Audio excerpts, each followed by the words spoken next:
datang keluarga besar Bethany Miracle Center Philadelphia, baik yang hadir dalam rumah Tuhan maupun saudara yang menyaksikan secara online. Pemeliharaan Tuhan nyata dan sempurna buat kita semua. Yang setuju katakan yes. Katakan yes. Silakan duduk kembali Bapak Ibu. Puji Tuhan. Saudara, kita perlu banyak berdoa hari-hari ini tentang kejadian-kejadian yang di luar dugaan terjadi di mana-mana, baik di Indonesia maupun juga khususnya di Amerika. Semakin banyak kriminal yang terjadi, tapi kita tetap percaya bahwa doa itu punya kuasa yang besar. Katakan amin. Nah saudara, itu sebabnya kita bulan ini banyak belajar tentang the helper. Seorang penolong, itulah Roh Kudus. Dan dengan jelas Tuhan memberikan buat kita bahwa tahun ini kita perlu pengurapan Tuhan. Sebab apa? Sebab sia-sialah usaha orang tanpa Tuhan.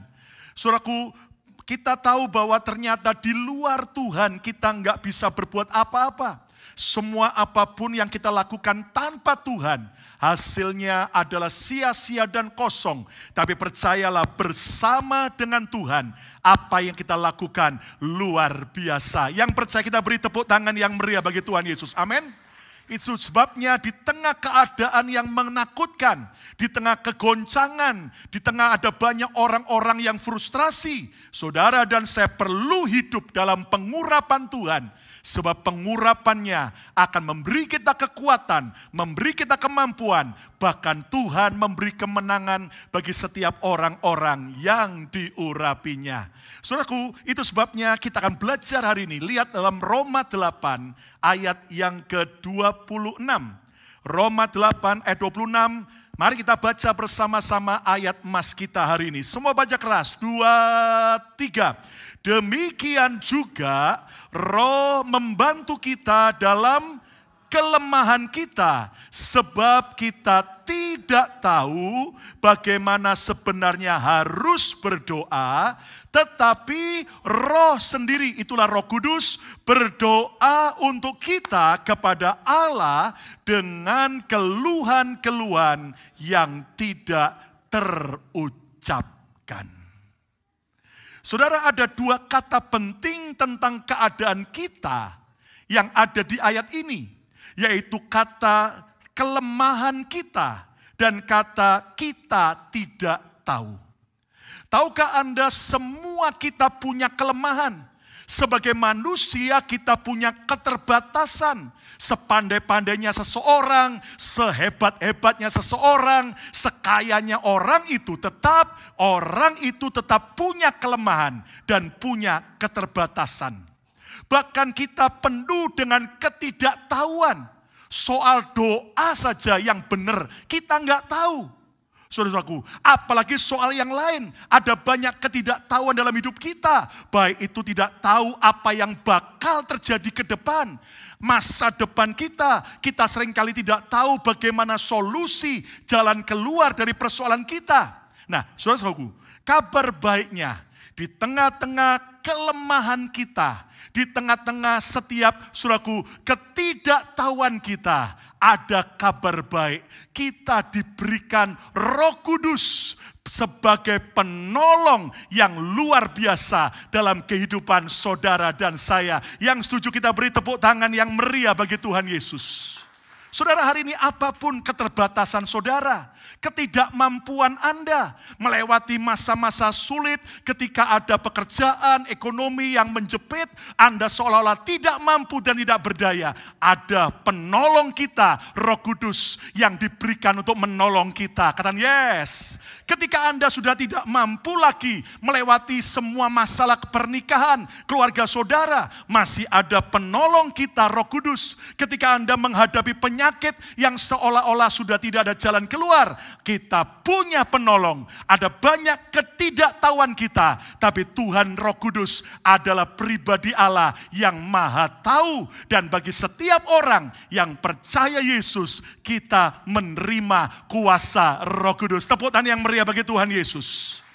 Nah, kita perlu pertolongan Roh Kudus. Dan saudaraku, nggak perlu takut. Karena Tuhan cinta kita, Dia sudah kirimkan seorang penolong dalam hidup kita. Tema khotbah hari ini adalah penolongku yang ajaib. My amazing helper, itulah pribadi Roh Kudus. Saudara, siapa sadar bahwa saudara perlu ditolong oleh Tuhan? Angkat tangan saudara. Katakan bersama saya perlu pertolongan Tuhan. 2, 3. Nah, saudaraku, ada banyak orang yang suka dan mencintai saudara, pingin menolong saudara, tapi belum tentu mereka mampu. Ya, Pak ya. Saudara, misalnya engkau datang pada saya, Pastor Lukas, saya punya masalah begini-begini. Saya pingin menolong saudara, tapi belum tentu saya mampu menolong saudara. Tapi kabar baiknya, siapakah penolong yang ajaib itu? Itulah Roh Kudus. Seperti apakah Roh Kudus? Alkitab menjelaskan 1 Yohanes 4 ayat yang keempat. Yuk kita baca sama-sama 1 Yohanes 4 ayat yang keempat. 2, 3. Kamu berasal dari Allah, anak-anakku, sejak kita percaya Yesus terus. Dan kamu telah mengalahkan nabi-nabi palsu itu. Lihat, seorang yang hidup dalam pengurapan pasti lebih dari pemenang. Katakan amin. Kalimat terakhir, semua baca, 2, 3. Sebab roh yang ada di dalam kamu, itulah R besar Roh Kudus, lebih besar daripada roh R kecil yang ada di dalam dunia. Roh iblis, roh orang yang jahat dan sebagainya. Ternyata kita diberi seorang penolong, itulah Roh Kudus. Roh Kudus lebih besar dan itu tinggal dalam kehidupan setiap orang yang percaya kepada Tuhan Yesus. Saudara, Roh Kudus bukan hanya mau menolong saudara, tapi Dia mampu menolong saya dan saudara hari ini sampai selama-lamanya. Kurang meriah dong. Jauh lebih meriah. Coba yang menyaksikan secara online, kliklah di komen, katakan Roh Kudus penolongku yang ajaib. Roh Kudus penolongku yang ajaib. Semua ucapkan sama-sama, 2, 3. Roh Kudus penolongku yang ajaib. Nah, apa sih hasil dari pertolongan Roh Kudus? Saudara, kalau kita hidup dalam pertolongan Roh Kudus, kita akan hidup di dalam anugerah. Katakan keras bersama saya, anugerah. Apa sih arti anugerah? Anugerah adalah sesuatu yang kita terima itu karena kita nggak mampu, tapi kita diberi. Anugerah artinya kita nggak layak, tapi kita dilayakkan. Anugerah artinya sesuatu keadaan yang ternyata kita ditolong dengan cara yang ajaib. Bahkan juga kita akan hidup di atas rata-rata. Seperti Daniel, dia diberi Tuhan kepandaian 10 kali lipat di atas rata-rata daripada orang sejamannya. Sehingga Daniel sukses dan berhasil. Bahkan hasil pertolongan Roh Kudus, kita akan hidup mempermuliakan Tuhan. Semua fasilitas, semua hikmat, kepandaian dan berkat, semuanya kita kembalikan untuk kemuliaan Tuhan. Dan saya memberkati setiap saudara hari ini. Apapun kesukaran, keadaan dunia, saya percaya ketika saudara dan saya hidup di dalam pertolongan Roh Kudus, kita nikmati yang terbaik dari Tuhan. Amin, saudaraku. Nah, sekarang saudaraku, kita perlu tahu dong, Roh Kudus itu mau nolong saya soal apa? Ya kan? Kalau saudara tanya sama saya, Pak Lukas mau nolong saya enggak? Oh ya, saya mau. Pak Lukas menolongnya bisa nolong apa? Ya kan? Nah, Roh Kudus itu mau menolong kita, tapi kita perlu tahu pertolongan apa yang Roh Kudus bisa berikan. Nah, saudara-saudara, tentunya tidak sempat kita baca semua ayat-ayatnya di Alkitab, tapi percayalah apa yang saya sampaikan ini, saudaraku, semua ada dasar ayatnya. Nah, pertolongan apa yang Roh Kudus berikan? Untuk kita mengenal Tuhan dan kebenarannya. Mengenal Tuhan dan kebenarannya. Kenapa? Saudara lihat kemari. Kita nggak akan bakal bisa mengenal Tuhan dengan kekuatan kita sendiri.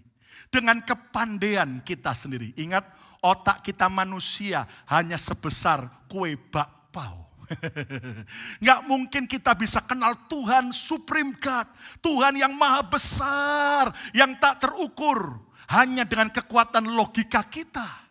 Ada banyak orang makanya sampai saudaraku itu salah menyembah Tuhan. Akhirnya mereka tersesatkan. Kenapa? Karena mereka mencoba mengenal Tuhan dengan kekuatan kepandaian mereka sendiri. Saudara, dengar. Kita akan lebih mudah untuk belajar mengenal sesuatu yang lebih rendah dari kita. Betul?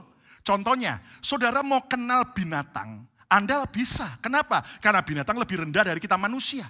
Anda mau mengenal tumbuh-tumbuhan, Anda akan bisa mengenal tumbuh-tumbuhan karena lebih rendah dari kita. Ya, beberapa teman, kalau Anda mau kenal binatang yang namanya ikan cupang.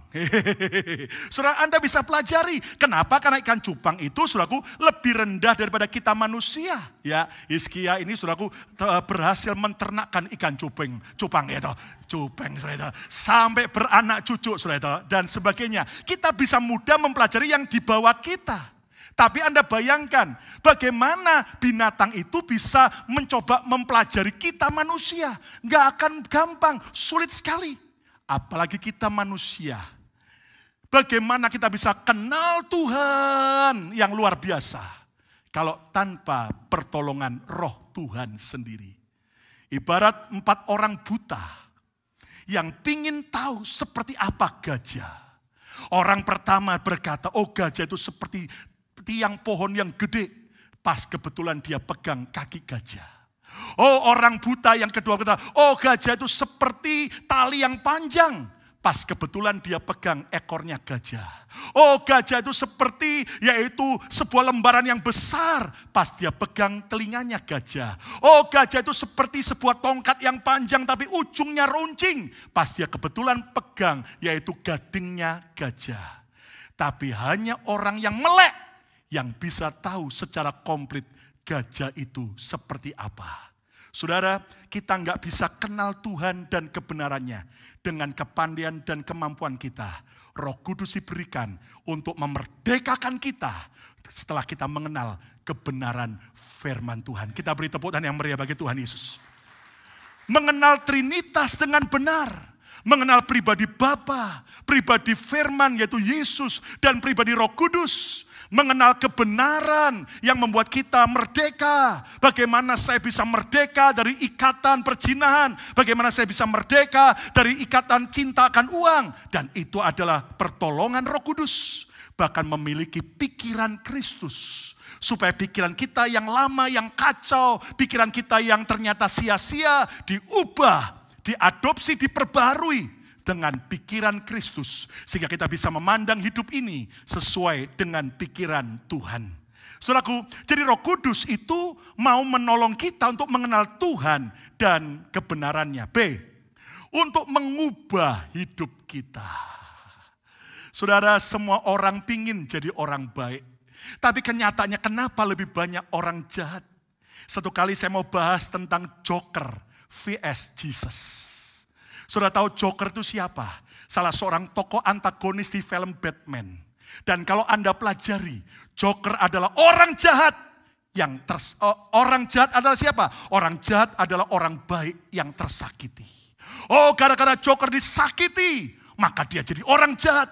Dan dia baru menemukan salah satu yang membahagiakan dia adalah saat dia membunuh orang lain. Saudara, apakah kita mau jadi seperti Joker? Gara-gara kita tadinya baik, karena kita dijahati orang, maka kita jadi seperti Joker yang semakin jahat. Ataukah kita mau seperti Jesus? Walaupun Jesus dikhianati, dijahati, ditolak, difitnah, tapi tetap dia berbuat kasih dan kebaikan. Saya berdoa, semua kita bukan kayak Joker. Kita semua seperti Jesus yang mau beri tepuk tangan yang meriah bagi Tuhan Yesus. Saya mau sabar Pak, tapi gak bisa, saya mudah emosi. Saya mau jadi orang yang gak iri, tapi gampang iri. Saudara dengar baik-baik. Agama tidak bisa mengubah hidup orang. Psikologi tidak bisa mengubah hidup orang. Hanya Roh Kudus saja yang bisa mengubah sifat dan perilaku kita. Yang mengerti, katakan amin. Menghasilkan buah pertobatan. Tadinya hidupnya kacau, sekarang sudah mau betul-betul hidup dalam kesucian. Memberi hikmat dan keberanian. Tadinya bodoh, tidak ngerti apa-apa. Roh Kudus mulai menolong kita dengan hikmatnya. Tadinya penakut, gampang merasa minder. Sekarang punya keberanian yang benar karena Tuhan. Lalu mengubah karakter buruk kita. Kita ini semua orang yang suka cintakan uang. Bagaimana akhirnya kita bisa diubah. Lebih cinta Tuhan daripada yang lain. Tadinya kita mata keranjang. Banyak keranjangnya. Ya kan, saudara. Sekarang saudaraku tetap belajar bisa setia dengan pasangan kita. Bahkan juga saudaraku memberi karunia dan kuasa. Hidup yang berbeda. Kenapa? Karena ada penolong kita yang ajaib. Itulah Roh Kudus. Apalagi yang Roh Kudus mau tolong? C. Menyelesaikan rencana Tuhan. Oh saudara, kita nggak bisa menggenapi firman, menyelesaikan rencana Tuhan dengan kekuatan kita sendiri. Lama-lama Anda capek, lama-lama Anda stres. Saudara, kita perlu penolong. Kata bersama saya perlu penolong. 2, 3. Coba yang online katakan saya perlu penolong, ya kan? Kliklah, kata bersama saya keras, saya perlu penolong. 2, 3. Dan saudara, Roh Kudus itu saya ibaratkan seperti teknologi. Tahukah Anda teknologi, penemuan-penemuan teknologi itu saudaraku tambah lama tambah menolong hidup kita. Manusia, bahkan teknologi akan memudahkan hidup kita. Saudara, kalau Anda menolak teknologi sekarang, saudara akan jadi orang yang jadul dan ketinggalan. Tetapi saudara ternyata teknologi itu saudaraku akan memudahkan dan menolong hidup kita. Contohnya, saudara dari Philadelphia Anda mau vacation ke California. Saudara Anda mungkin mau naik mobil, bisa nggak? Bisa. Tapi 3 hari 3 malam, itu pun kalau nggak berhenti-berhenti, saudara. Kalau berhenti-berhenti, saudara bisa 1 bulan, 3 bulan, atau 3 tahun. Tergantung berhentinya berapa lama, saudara. Tapi ada teknologi pesawat terbang. Dengan saudaraku jet, ya Tuhan. Akhirnya Philadelphia, California, hanya 5 jam. Tapi Anda tahu sebentar lagi, Elon Musk, pendiri daripada mobil listrik apa? Tesla sudah uji coba dan sudah menemukan pesawat supersonik yang dipercaya dari Amerika ke Indonesia hanya perlu waktu 2 jam saja.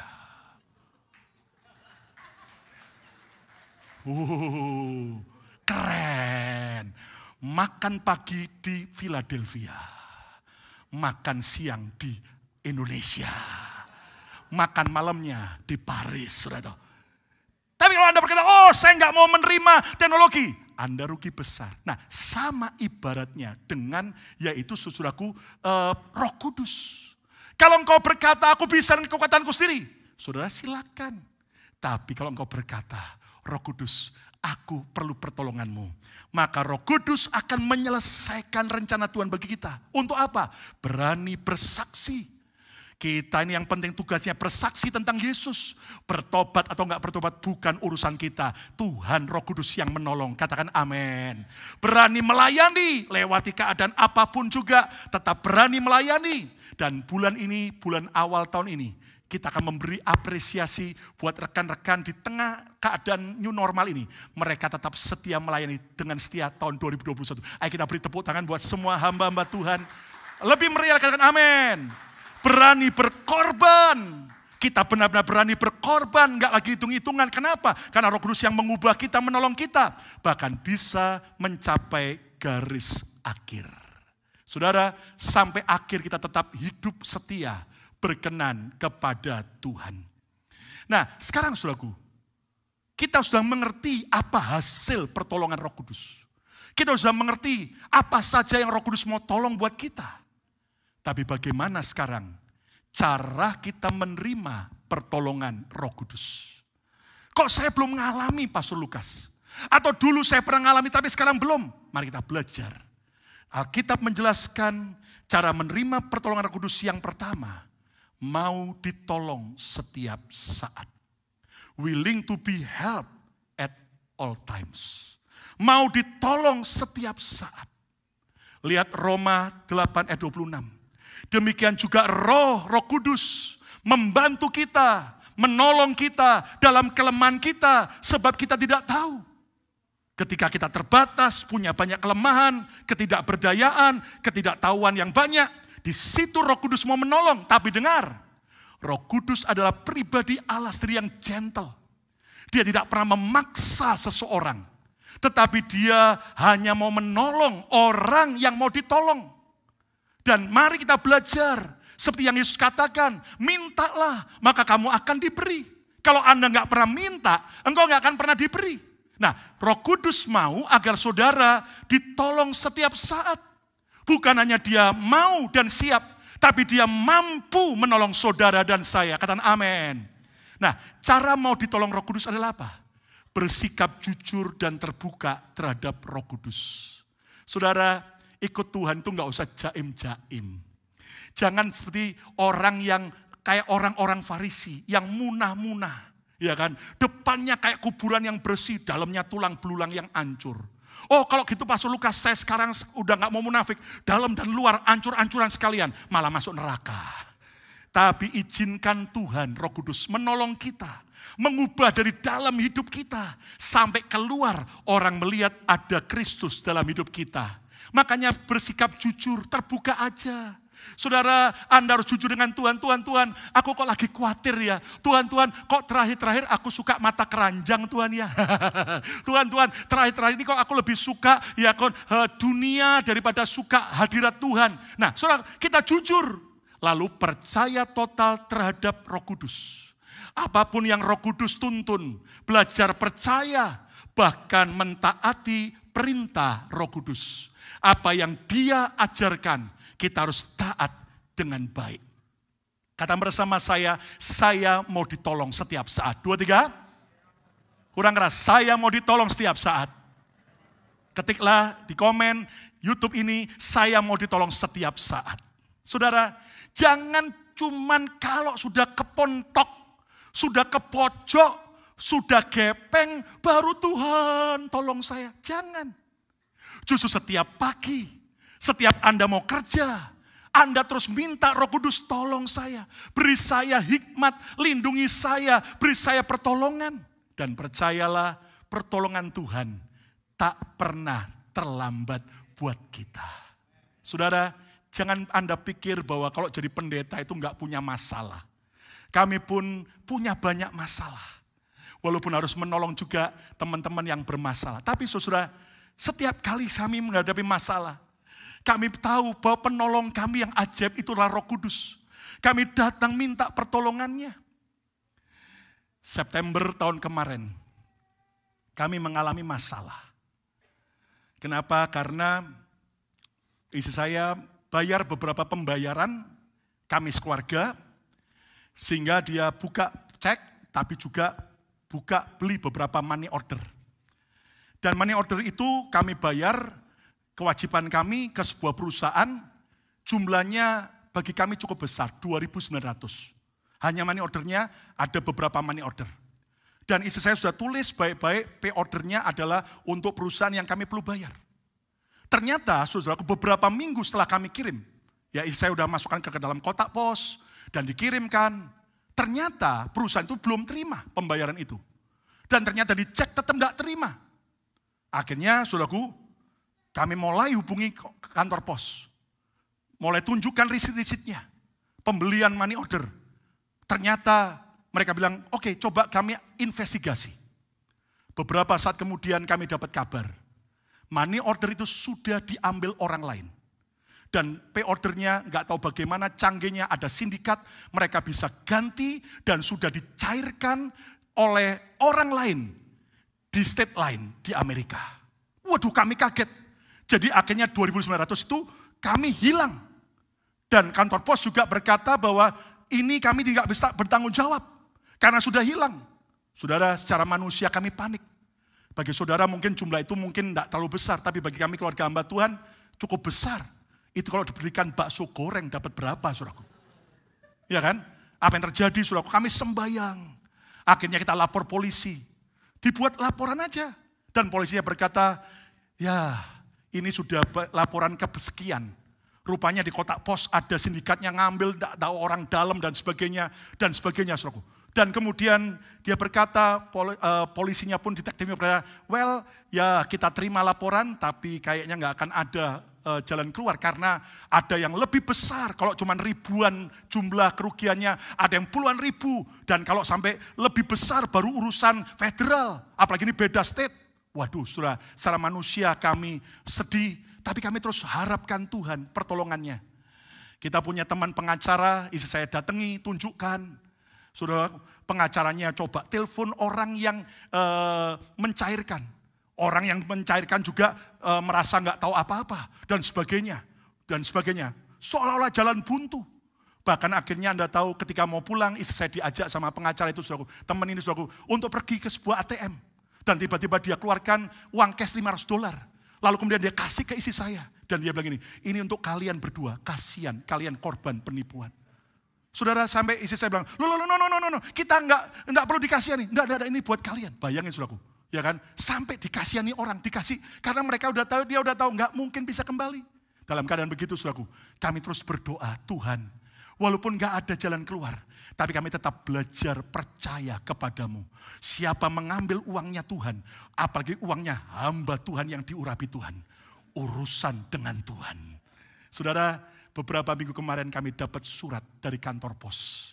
Setelah diinvestigasi, mereka mau tanggung jawab. Dan mereka kirim cek dari kantor pos buat kami. Mereka ganti 2.900. Saya bilang ini berkah di awal tahun lagi. Setelah kita taat tetap memberi buah sulung. Dan Anda tahu saudaraku, akhirnya dari situ kita belajar.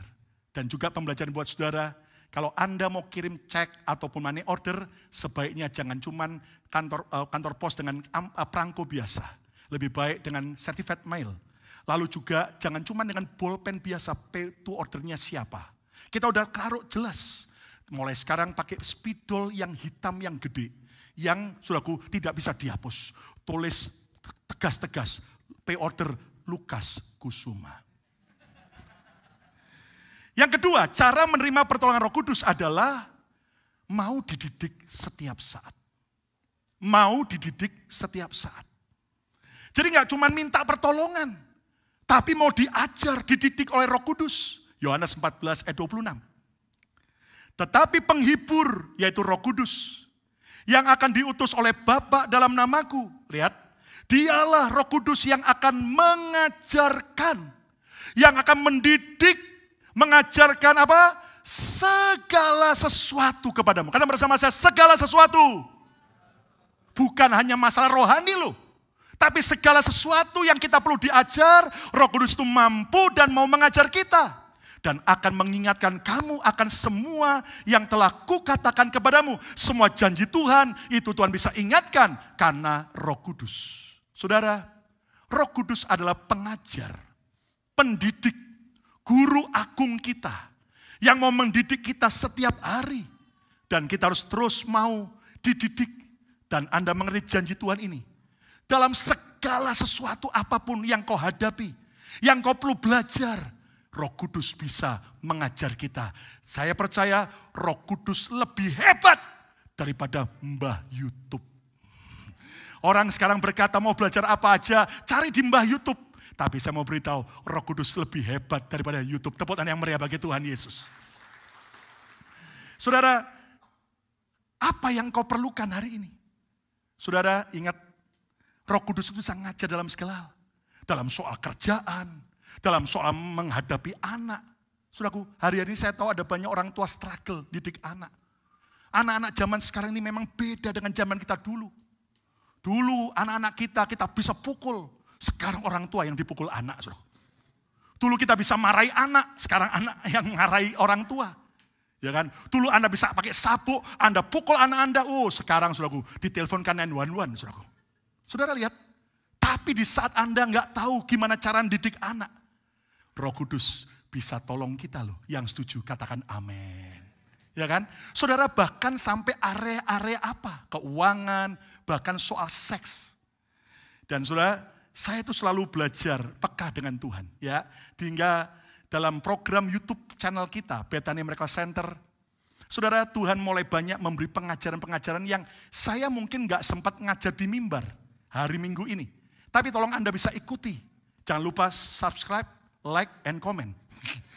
Supaya saudara subscribe, supaya Anda akhirnya setiap hari saudaraku akan ada announcement ya di email Anda atau di WhatsApp Anda atau di sebagainya. Supaya ini ada program. Dan Anda bisa ikuti setiap jam 6 pagi waktu New York atau jam 6 sore waktu Jakarta. Tapi kalau Anda nggak bisa langsung, siaran ulangnya tetap ada. Contohnya beberapa saat yang lalu, Roh Kudus itu ngajar saya. Di tengah banyak kegoncangan keluarga pernikahan. Ajar hambaku, anak-anakku. Seks itu berkat. Waduh, saya suruh ngajar itu, saya pikir, waduh Tuhan ini kan hal yang agak seru, ya kan. Tapi kemudian saya belajar. Roh Kudus ajari saya catat apa yang dia ajari dari firman-Nya. Lalu saya tanya sama istri saya, menurut kamu gimana? Kalau saya nyampein di Mesbah Mujizat soal seks itu berkat. Tapi akhirnya kita doa dan sejahtera. Akhirnya kita bagikan, saya rekaman, saya ngajarin saudaraku. Dan ternyata banyak feedback mereka diberkati. Walaupun ada beberapa yang berkata, Pastor Lukas, kok ngajar seks sih? Saya agak ngeri loh dengernya, apalagi di gereja saya, gembala saya aja gak pernah bicara soal seks. Tapi jujur, come on, seks itu bagian hidup manusia gak? Saya mau tanya dulu, di sini masih normal? Saudara, apakah saudara ada yang sudah hidup tanpa seks? Ya, saudaraku, kita masih normal. Nah, Alkitab, Roh Kudus bisa ngajar kita. Nah, cara mau dididik oleh Roh Kudus itu apa? Peka terhadap didikan dan teguran Roh Kudus. Ada kalanya dia menghardik kita dengan keras. Tapi terkadang dia menegur lembut. Bahkan tidak mengeraskan hati. Roh Kudus sudah memberikan warning. Kita harus belajar mau dididik. Anda tahu bedanya Raja Saul dengan Raja Daud. Raja Saul waktu ditegur, dia cari alasan, excuse, nyalakan gara-gara orang lain, orang banyak, gara-gara si A, si B. Tapi beda dengan sikap Daud. Saudara, kenapa Tuhan sayang sama Daud? Daud seorang yang belajar peka dan tidak keraskan hati dengan apapun yang Roh Kudus ajarkan. Saudara, ketika Saul raja itu habis ikut basar di Philadelphia, maka dia sakit perut. Dia masuk ke dalam gua di padang gurun. Nggak taunya di dalam gua Daud dengan anak buahnya lagi sembunyi. Daud, saudaraku, lihat Raja Saul menyelesaikan, menuntaskan apa yang dia harus tuntaskan. Dan di saat itulah Daud dengan mudah bisa membunuh balas dendam. Tapi Alkitab berkata, ketika Daud maju mendekat sama Saul, maka berdebar-debarlah hati Daud. Berdebar-debar, dung-dung, dung-dung, dung-dung, dung-dung. Apakah karena Daud sakit jantung? Apakah karena Daud terlalu banyak makan kambing dan durian? Maka jantungnya berdebar-debar. Apa karena Daud kena penyumbatan jantung? No. Roh Kudus menjadi alarm. Net. Jangan. Di situ Daud mulai belajar peka dan tidak keraskan hati. Dia tadinya mungkin mau potong lehernya Saul. Tapi enggak jadi karena Roh Kudus mengingatkan. Dia cuma potong ujung jubah Saul. Dan dia balik kepada anak buahnya. Jangan sentuh orang yang diurapi Tuhan. Daud juga punya beberapa kali kesempatan ketika Saul tidur di padang. Waktu mengejar dia, semua anak buahnya tidur. Dia bisa tancapkan tombak ke tubuh Saul. Tapi Alkitab berkata, Daud tidak melakukannya. Kenapa? Karena dia belajar peka dan tidak keraskan hati dengan didikan Tuhan. Bahkan waktu dia jatuh dalam perjinahan dengan Batsheba, Nabi Nathan tegur dia tanpa pembelaan diri. Langsung Daud sujud, aku berdosa, ampuni aku. Dan tidak heran, didikan Roh Kudus membuat Daud tetap hidup berkenan sampai akhir. Beri tepuk tangan yang meriah bagi Tuhan. Lebih meriah kan, haleluya. Terkadang ketika engkau dapat bisikan untuk ngampuni orang yang sudah merugikan Anda, menyakiti Anda. Apakah saudara keraskan hati atau Anda mau taat? Saat tiba-tiba Anda berdoa dan Tuhan gerakkan Anda memberkati seseorang. Atau Anda menginjili orang itu. Apakah Anda mau taat? Belajar peka dan taat. Ada kesaksian yang saya dengar beberapa hari ini. Jemaat ini saudaraku mengalami kesulitan dalam pekerjaannya. Karena usahanya makanan dan rupanya harus berurusan dengan inspection. Sehingga terpaksa dia nggak bisa masak. Dan dalam keadaan begitu, dia berpikir, waduh, ini kok lagi ngalami sulit soal usahaku.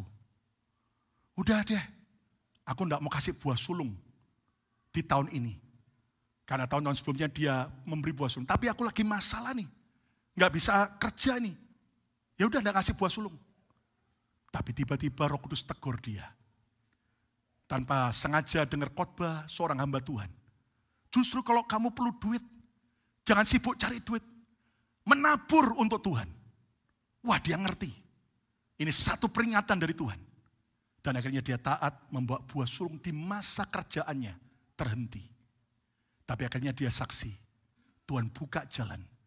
Walaupun gak sempat masak. Tapi Tuhan berikan berkat yang lain. Hanya cuman makelaran sebentar.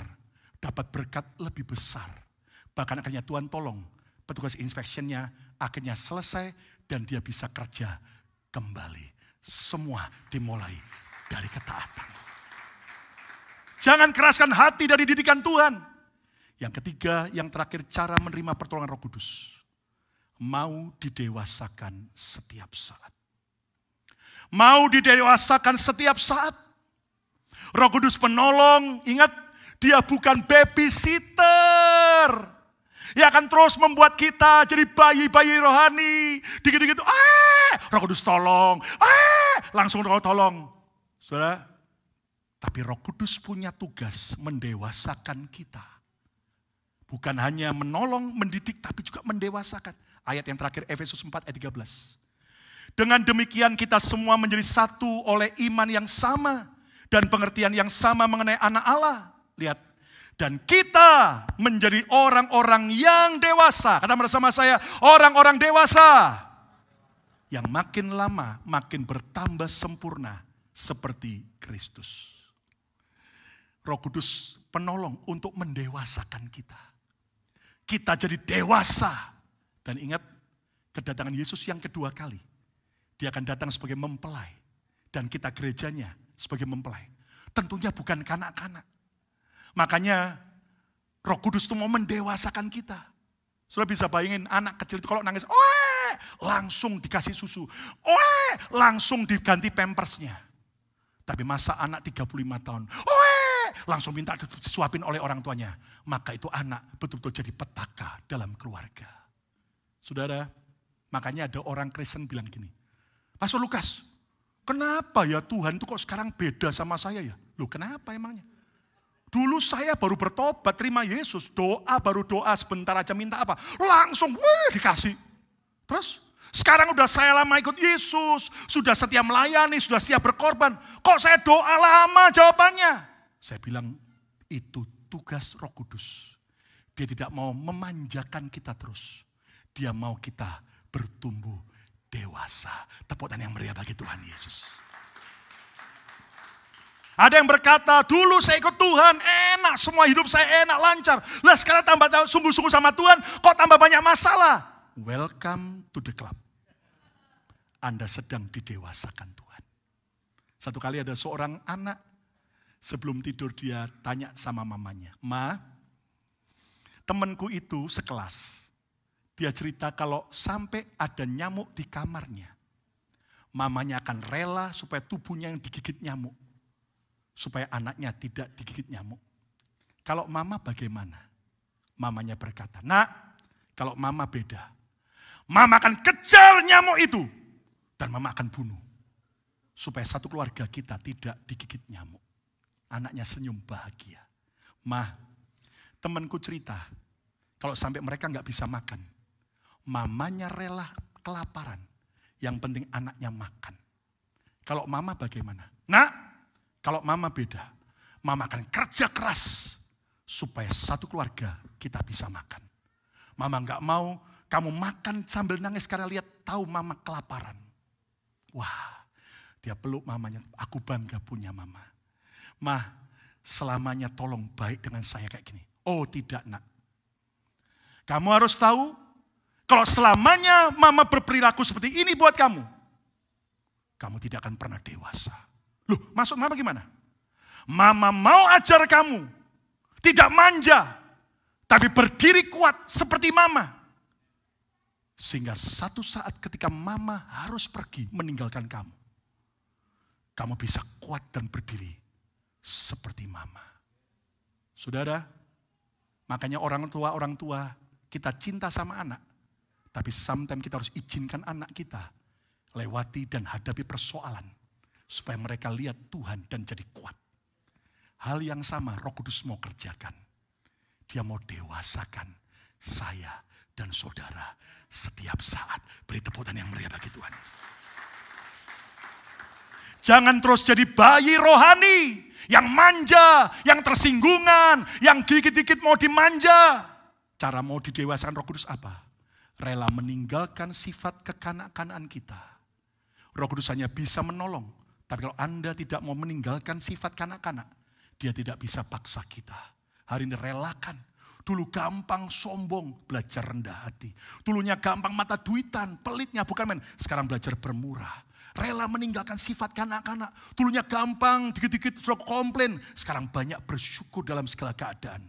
Dan mau menjalankan tugas dan tanggung jawab yang Tuhan percayakan.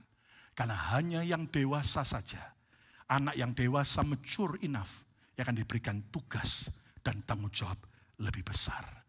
Kesimpulannya, Roh Kudus adalah penolong yang ajaib bagi kita. Kita tidak perlu takut hadapi ketidakpastian. Karena ada Roh Kudus, penolong kita yang lebih besar. Dia bukan cuma mau menolong, Dia mampu tolong saya dan saudara. Tepuk tangan yang meriah bagi Tuhan Yesus. Hasil pertolongan Roh Kudus, hidup di dalam anugerah. Hidup di atas rata-rata. Hidup mempermuliakan Tuhan. Pertolongan apa yang Roh Kudus berikan? A. Mengenal Tuhan dan kebenarannya. B. Mengubah hidup kita. C. Menyelesaikan rencana Tuhan. Kita perlu Roh Kudus sang penolong. Bagaimana cara menerima pertolongan Roh Kudus? Yang pertama, mau ditolong setiap saat. Jangan tunggu kalau sudah parah kondisinya. Baru kau teriak kepada Tuhan. Dalam keadaan apapun, andalkan, minta Dia menolong kita. Yang kedua, mau dididik setiap saat. Terkadang didikannya lembut, tapi terkadang keras dan menyakitkan. Tapi belajar tidak keraskan hati. Dan yang ketiga, mau didewasakan setiap saat. Saya berdoa biar seluruh kita tidak terus puas jadi bayi-bayi rohani. Kanak-kanak rohani. Kita harus kuat.